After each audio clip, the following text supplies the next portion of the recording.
আসো গোসল করে আসো আসো লাবু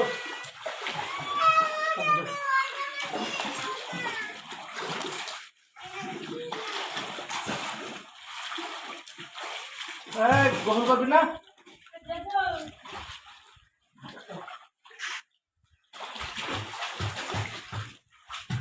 দর্শক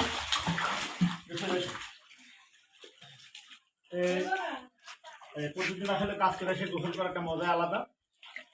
ঘরের থেকে নেমে গোসল করা যায়। আর এখানে আছে দেখো যে বুক পর্যন্ত পানি, তলে আছে প্লাস্টার করা, তারপরে মাটি দেওয়া, মানে মিনি পুকুর বলা চলে। এখানে প্রচুর মাছ আছে। আর প্রতিদিনের পাড়ালেও গোসল করে, আমি প্রতিদিন কাজে শেষে এসে গোসল করি। আর মোটর আছে, মোটর পানি দিয়ে গোসল করা যায়। মোটরটা একটু দাও তো।